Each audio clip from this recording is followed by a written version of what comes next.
The Thai military shelling of civilian areas from December 8, 2025 to December 9, 2025, as of 6 a.m., has resulted in the deaths of 7 Cambodian civilians and the injury of 20 others.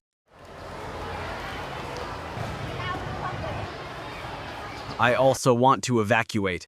If you ask me if I'm afraid, I'm afraid. If the shell hits you, you die.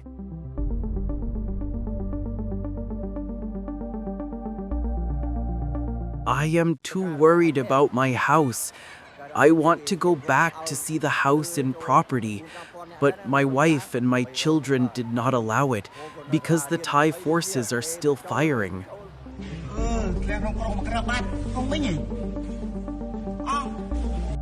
On 8 November 2025, Thailand launched a large-scale attack on Cambodia that resulted in the collapse of the 2-month-long ceasefire that had been brokered in October with the help of U.S. President Donald Trump and Malaysian Prime Minister Anwar.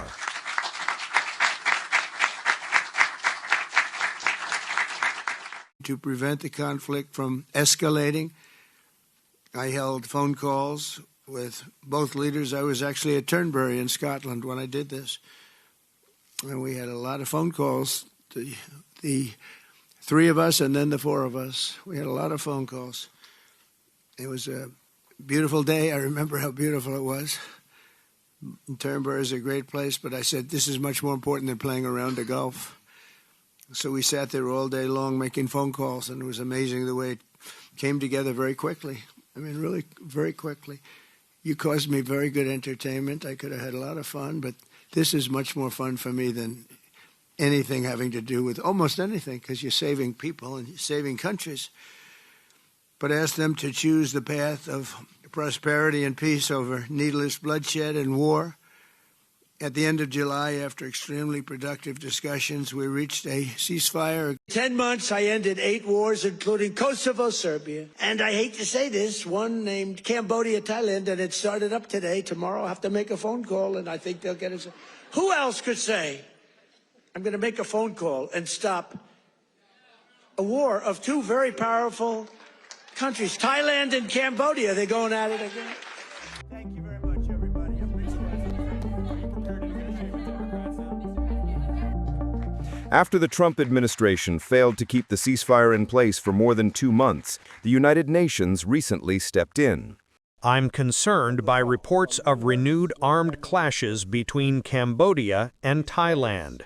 I urge both parties to exercise restraint and avoid further escalation, recommit to the ceasefire, and use all mechanisms for dialogue to find a lasting solution to the dispute through peaceful means. The UN stands ready to support all efforts aimed at promoting peace, stability, and development in the region. Meanwhile, the U.S. Secretary of State Marco Rubio has called for peace.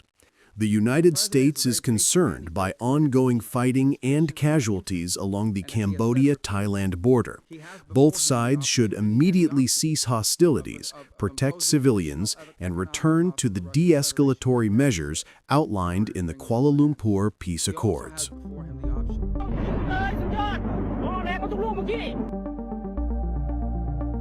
Thailand claimed that Cambodian forces had laid new landmines that resulted in the death of one of Thailand's army personnel. Cambodia has consistently violated the ceasefire agreement, particularly by secretly laying landmines in border areas or in locations where Thai forces need to operate. During missions to clear or dispose of landmines, as well as when Thai forces are improving routes, they often face obstruction or a lack of genuine cooperation. This indicates that Cambodia may intend for Thai military personnel to be affected by these landmines. However, Cambodia has now called for restraint in the conflict and has urged Thailand to adhere to the ceasefire again.